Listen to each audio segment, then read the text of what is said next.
अस्सलाम वालेकुम। हंसते रवो तो वसते रवो। मज़ेदार जिहा क्रीमी चिकन मलाई मक्खन वर्गा जी अज असीं बनाउण लगे हाँ पास्ता। तो चिकन का पास्ता खा खा के तो तुसीं सारे थक गए होगे, तो तुसीं अज हैल्दी बड़ा जी न्यूट्रिशन नाल भरपूर पास्ता बनावांगे असी बीफ के कीमे दे नाल। बहुत मज़ेदार बनेगा। चलो जी रेसिपी स्टार्ट करने। सबसे पहले जी असीं ले लिया पानी दे विच असां पा लिया 2 चम्मच आयल दे। हुण असीं इहदे विच सुटांगे जी पास्ता है। इहदा दिल तुहाडा करदा तुसीं चाहुंदे हो लम्मियां लम्मियां सेवियां तुहाडे मूँह दे विच आन, ते तुसें इहनूं तोड़ना नहीं है। ते असीं चाहुंदे हां कि जरा नॉर्मल साइज़ ही रहे, ते ऐ ना होए असीं लभदे ही रहिए सेवियां कित्थे जाण डईआं ने, मूँह दे विच ते आन ही नहीं डईआं।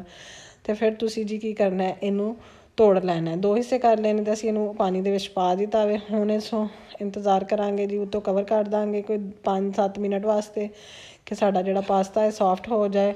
ते उस तो बाद असीं जी 5-7 मिनट बाद ढक्कन खोलांगे तो साडा पास्ता जी उबल गया होएगा। तो उहनूं असीं करांगे स्टेन। ते स्टेन करन तो बाद जी ਉਹਦੇ ਵਿੱਚ ਤੁਸੀਂ 1-2 चम्मच आयल ਦਾ ਪਾ ਦਿਓ ਤਾਂ ਕਿ ਜੀ ਉਹ ਜੁੜੇ ਨਾ। ਤੇ ਇਹਦੇ ਵਿੱਚ ਅਸੀਂ ਇੱਕ ਚੀਜ਼ ਹੋਰ ਪਾਣੀ ਹੈ ਜੀ, ਨਮਕ।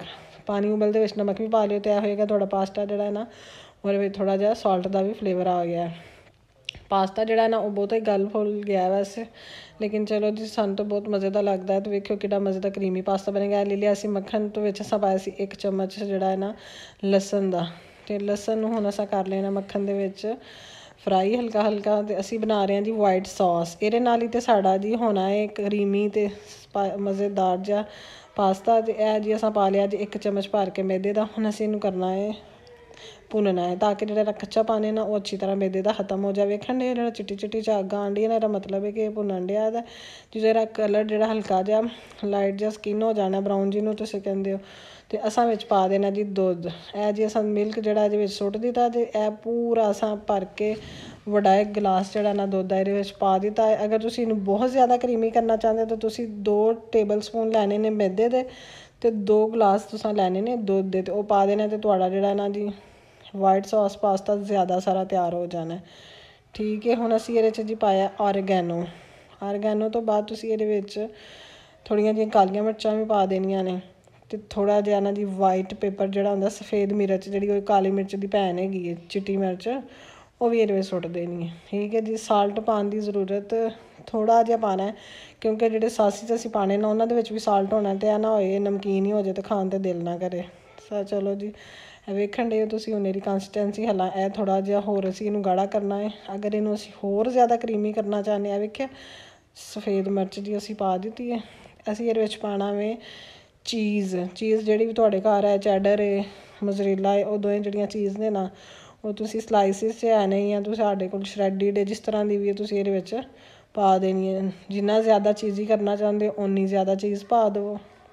ਲੇਕਿਨ ਇਹ ਨਹੀਂ ਅਗਰ ਨਹੀਂ ਹੈ ਤਾਂ ਤੁਸੀਂ ਬੇਸ਼ੱਕ ਨਾ ਪਾਓ। ਇਹਦਾ ਕੋਈ ਜ਼ਰੂਰੀ ਨਹੀਂ ਕਿ ਇਹ ਜ਼ਰੂਰੀ ਤੁਸੀਂ ਪਾਣੀ। ਹੁਣ ਅਸਾਂ ਲੈ ਲਿਆ ਦੂਸਰੀ ਤਰਫ ਅਸੀਂ ਵੈਜੀਟੇਬਲਸ ਤਿਆਰ ਕਰਨੇ ਆ। ਆਇਲ 2 ਟੇਬਲ ਸਪੂਨ ਉਹਦੇ ਵਿੱਚ ਅਸੀਂ ਜੀ ਗਾਜਰਾਂ ਜਿਹੜੀਆਂ ਸਨ ਕਸ਼ ਕਰ ਲਈਆਂ ਸਨ ਅਤੇ ਉਹਨਾਂ ਨੂੰ ਅਸਾਂ ਅੱਛੀ ਤਰ੍ਹਾਂ ਹੁਣ ਇਹਦੇ 'ਚ ਫਰਾਈ ਕਰ ਲਿਆ। ਅਤੇ ਇਹ ਜੀ ਹੁਣ ਸ਼ਿਮਲਾ ਮਿਰਚ ਇੱਕ ਸ਼ਿਮਲਾ ਮਿਰਚ ਉਹਨੂੰ ਅਸਾਂ ਇਸ ਤਰ੍ਹਾਂ ਕੱਟ ਲਿਆ ਸੀ ਅਤੇ ਇਹਨੂੰ ਵੀ ਹੁਣ ਅਸੀਂ ਇਹਦੇ ਵਿੱਚ ਹਲਕਾ ਹਲਕਾ ਫਰਾਈ ਕਰ ਲਾਂਗੇ।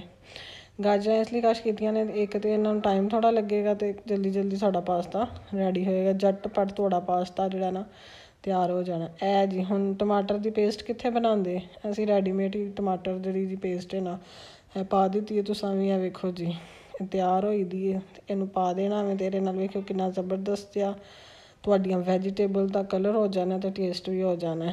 ਠੀਕ ਹੈ ਜੀ। ਹੁਣ ਅਸੀਂ ਇਹਨੂੰ ਕਰ ਲਾਂਗੇ ਅੱਛੀ ਤਰ੍ਹਾਂ ਮਿਕਸ ਕਰਨ ਤੋਂ ਬਾਅਦ ਸਾਡੀਆਂ ਜਿਹੜੀਆਂ ਵੈਜੀਟੇਬਲ ਨੇ ਉਹ ਵੀ ਹਲਕੀਆਂ ਹਲਕੀਆਂ ਇਹਦੇ ਨਾਲ ਕੀ ਹੋ ਜਾਣਗੀਆਂ ਫਰਾਈ।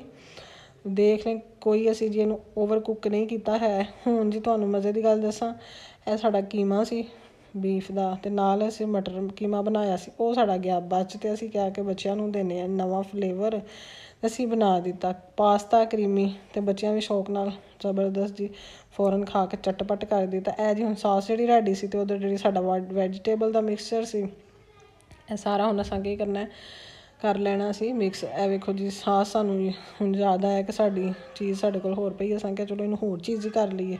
ਅਸੀਂ ਇਹਦੇ ਵਿੱਚ ਪਾ ਦਿੱਤੀ ਚੀਜ਼ ਅਤੇ ਹੁਣ ਜਿਹੜਾ ਪਾਸਤਾ ਅਸਾਂ ਕੀਤਾ ਸੀ ਉਹ ਇਹਦੇ 'ਚ ਅਸੀਂ ਮਿਕਸ ਕਰਾਂਗੇ। ਆ ਵੇਖਿਆ ਜੇ ਜ਼ਿਆਦਾ ਉਬਲ ਗਿਆ ਸੀ ਨਾ ਅਤੇ ਉਹਨੇ ਇੱਕ ਦੂਸਰੇ ਨੂੰ ਜੱਫੀ ਲਾ ਲਈ ਸੀ। ਅਤੇ ਬਸ ਹੁਣ ਫਿਰ ਇਹਨੂੰ ਲਹਿਦਾ ਕਰਨਾ ਐਡਾ ਆਸਾਨ ਕੰਮ ਨਹੀਂ ਹੈ। ਉਹ ਸਾਸਿਸ ਵਗੈਰਾ ਪਾਵਾਂਗੇ ਅਤੇ ਫਿਰ ਹੀ ਇੱਕ ਦੂਜੇ ਤੋਂ ਲਹਿਦਾ ਹੋਏਗਾ, ਜਿਸ ਨੂੰ ਥੋੜ੍ਹਾ ਜਿਹਾ ਅਸੀਂ ਇਹਦੇ 'ਚ ਗਿੱਲਾਪਨ ਪੈਦਾ ਕਰਾਂਗੇ। है जी हुण वैजीटेबल्स ने वो सारियां सारे च कर दित्तियां ने मिक्स। ठीक है, अभी ਜਿਹੜਾ ना इनू मैं चुल्हे ਦੇ ਉੱਤੇ ਰੱਖਿਆ ਹੈ ਹਲਕੀ ਆਂਚ ਦੇ ਉੱਤੇ, ਕਿਉਂਕਿ ਚੀਜ਼ਾਂ ਸਾਰੀਆਂ ਕੁੱਕ ਨੇ। ਬਸ ਅਸਾਂ ਇਹਨੂੰ ਕਰਨਾ ਹੈ ਹਲਾ ਮਿਕਸ। ਜਦੋਂ ਇਹ ਤਕਰੀਬਨ ਸਾਰੀਆਂ ਚੀਜ਼ਾਂ ਪਾ ਦਾਂਗੇ, ਚੁੱਲ੍ਹਾ ਕਰਾਂਗੇ ਤੇਜ਼, ਅਤੇ ਇਹਨੂੰ ਜੀ ਤੇਜ਼ ਆਂਚ ਦੇ ਉੱਤੇ ਜਲਦੀ ਜਲਦੀ ਅਸੀਂ ਕਰ ਲਾਂਗੇ ਮਿਕਸ। ਅਤੇ ਇਹ ਬੜਾ ਮਜ਼ੇਦਾਰ ਜਿਹਾ ਵੇਖਣ ਦੇ ਤੁਹਾਨੂੰ ਸ਼ਕਲ ਤੋਂ ਵੀ ਲੱਗਦਾ ਹੋਣਾ ਕਿੱਡਾ ਇਹ ਕਰੀਮੀ ਅਤੇ ਮਜ਼ੇਦਾਰ ਜਿਹਾ ਪਾਸਤਾ ਬਣਿਆ ਸੀ। ਬਹੁਤ ਮਜ਼ੇ ਦਾ ਫਲੇਵਰ ਸੀ। ਔਰ ਨਮਕ ਤੁਹਾਨੂੰ ਪਤਾ ਮੈਂ ਬਿਲਕੁਲ ਨਹੀਂ ਪਾਇਆ, ਕਿਉਂਕਿ ਜਿਹੜਾ ਸਾਡਾ ਕੀਮਾ ਮਟਰ ਸੀ ਉਹਦੇ ਵਿੱਚ ਵੀ ਹੈ ਸੀ, ਸਾਸਿਸ ਦੇ ਵਿੱਚ ਵੀ ਹੈ ਸੀ। ਅਤੇ ਅਗਰ ਤੁਹਾਨੂੰ ਘੱਟ ਵੱਧ ਲੱਗਾ ਤਾਂ ਤੁਸੀਂ ਬਾਅਦ 'ਚੋਂ ਪਾ ਲਿਓ, ਜਦੋਂ ਹੁਣ ਅਸੀਂ ਇਹਨੂੰ ਸਾਰਾ ਕੁਛ ਮਿਕਸ ਕਰਕੇ ਚੈੱਕ ਕਰਾਂਗੇ। ਹੁਣ ਅਸੀਂ ਪਾਇਆ ਜੀ ਚਿੱਲੀ ਸਾਸ, ਇਹ ਤੁਸੀਂ ਆਪਣੇ ਜ਼ਾਇਕੇ ਦੇ ਹਿਸਾਬ ਨਾਲ ਪਾਉਣਾ ਵੇ। ਇਹ ਜੀ ਅਸੀਂ ਪਾ ਰਹੇ ਹਾਂ ਸੋਇਆ ਸਾਸ, ਇਹ ਵੀ ਤੁਸੀਂ ਆਪਣੇ ਜ਼ਾਇਕੇ ਦੇ ਹਿਸਾਬ ਨਾਲ ਪਾਉਣਾ, ਲੇਕਿਨ ਮੈਂ ਜੀ 1 ਟੇਬਲ ਸਪੂਨ ਦੇ ਆਈਡੀਆ ਨਾਲ ਭਰ ਕੇ ਪਾਇਆ ਵੇ। ਅਤੇ ਇਹ ਜੀ ਹੁਣ ਜਿਹੜੀ ਸੀ ਨਾ ਓਸਟਰ ਸਾਸ ਸਾਡੀ ਥੋੜ੍ਹੀ ਸਾਰੀ ਰਹਿ ਗਈ ਸੀ, ਅਤੇ ਇਹ ਹੁਣ ਪਾ ਦਿੱਤੀ। ਇਹ ਜ਼ਰੂਰੀ ਨਹੀਂ ਹੈ, ਅਗਰ ਹੈ ਵੇ ਤਾਂ ਪਾ ਦਿਓ, ਨਹੀਂ ਹੈ ਤਾਂ ਨਾ ਸਹੀ। ਬਾਕੀ ਜਿਹੜੀਆਂ 2 ਸਾਸਿਸ ਨੇ ਉਹ ਚਲੋ ਜ਼ਰੂਰ ਹੋਣੀਆਂ ਚਾਹੀਦੀਆਂ ਨੇ, ਸੋਇਆ ਸਾਸ ਅਤੇ ਚਿੱਲੀ ਸਾਸ। ਅਤੇ ਸਿਰਕਾ ਵੀ ਅਸੀਂ 1 ਟੇਬਲ ਸਪੂਨ ਪਾਇਆ, ਜ਼ਿਆਦਾ ਨਾ ਪਾਇਓ, ਇਹ ਨਾ ਹੋਏ ਅੰਦਰ ਦਾ ਸਾਰੀ ਸਫਾਈ ਹੋ ਜਾਵੇ। ਅਤੇ ਤੁਹਾਨੂੰ ਪਤਾ ਸਿਰਕਾ ਤੇਜ਼ਾਬ ਥੋੜ੍ਹਾ ਜਿਹਾ ਐਸਿਡ ਹੈ ਨਾ, ਇਹ ਨਾ ਹੋਏ ਤੁਹਾਡੇ ਅੰਦਰ ਹੀ ਐਸਿਡਿਟੀ ਪੈਦਾ ਕਰਦਾ ਰਹੇ। ਅਤੇ ਇਹਨੂੰ ਬਸ ਫਲੇਵਰ ਵਾਸਤੇ ਪਾਉਣਾ ਵੀ ਜ਼ਰੂਰੀ ਹੁੰਦਾ, ਅਤੇ 1-2 ਟੇਬਲ ਸਪੂਨ ਤੋਂ ਵੱਧ ਤਾਂ ਬਿਲਕੁਲ ਨਹੀਂ ਯੂਜ਼ ਕਰਨਾ ਚਾਹੀਦਾ। ਇਹ ਜੀ ਬਾਰਬੀਕਿਊ ਸਾਸ ਹੈ। ਅਸੀਂ ਕਿਹਾ ਕਿ ਕੋਲਿਆਂ ਦਾ ਸੜਿਆ ਜ਼ਾਇਕਾ ਵੀ ਆਏ, ਕੋਈ ਖੁਸ਼ਬੂ ਆਏ, ਇੰਝ ਲੱਗੇ ਧੁਆਂਕੀ ਹੋਈ ਚੀਜ਼ ਅਸੀਂ ਕੋਈ ਖਾਣ ਡੇ ਹਾਂ। ਅਤੇ ਬਸ ਜੀ ਅਸੀਂ ਪਾ ਦਿੱਤੀ ਇਹਦੇ 'ਤੇ ਬਾਰਬੀਕਿਊ ਸਾਸ, ਅਤੇ ਬੜਾ ਮਜ਼ੇਦਾਰ ਇਹਦਾ ਧੂੰਏ ਵਾਲਾ ਫਲੇਵਰ ਆ ਗਿਆ। ਪੇਂਡੂਆਂ ਨੂੰ ਤਾਂ ਇਹੀ ਲੱਗਦਾ ਨਾ ਸਾਡੇ ਜਿਹਾਂ ਨੂੰ ਕਿ ਇਹ ਜੀ ਧੂੰਆਂ, ਉਹ ਹਾਂਡੀ ਨੂੰ ਜਦੋਂ ਪਤਾ ਜੇ ਅੱਗ ਨਾ ਬਲੇ ਤਾਂ ਜਿਹੜਾ ਧੂੰਆਂ ਜਿਹਾ ਨੇ ਪੈ ਜਾਂਦਾ, ਉਹ ਵਾਲਾ ਧੂੰਆਂ ਪੈ ਗਿਆ। ਹੁਣ ਤਾਂ ਬੱਚੇ ਇਹਨੂੰ ਬਾਰਬੀਕਿਊ ਕਰਕੇ ਖਾ ਲੈਂਦੇ ਨੇ ਨਾ, ਉਂਝ ਦੇਈਏ ਤਾਂ ਕਹਿੰਦੇ ਆ ਧੂੰਆਂ ਪਾ ਕੇ ਸਾਨੂੰ ਦੇ ਦਿੱਤਾ ਜਾਂ ਸਾਨੂੰ ਚੀਜ਼ ਖਾਣੀ ਕੋਈ ਨਹੀਂ ਹੈ। ਵੇਖੋ ਜੀ ਹੁਣ ਅਸਾਂ ਪਾਈਏ ਇਹਦੇ ਵਿੱਚ ਮਲਾਈ ਕਰੀਮ। ਜੇ ਤਾਂ ਤੁਹਾਡੇ ਕੋਲ ਮਲਾਈ ਹੈ ਤਾਂ ਉਹਨੂੰ ਕਰੋ ਬੀਟ ਹਲਕਾ ਜਿਹਾ ਹੈਂਡ ਬੀਟਰ ਨਾਲ, ਜਿਹੜਾ ਹੁੰਦਾ ਵਿਕਸ। ਅਤੇ ਦੂਸਰਾ ਜੀ ਅਗਰ ਨਹੀਂ ਹੈ ਤਾਂ ਬਾਜ਼ਾਰੋਂ, ਜਿਨ੍ਹਾਂ ਕੋਲ ਬਾਜ਼ਾਰ ਦੀ ਉਹ ਪਾ ਲਓ। चलो जी, अल्लाह ताला आसानियाँ अता करे, आसानियाँ तकसीम करने का शर्फ अता करे। खाओ तो दुआवां दवो। अल्लाह हाफिज़।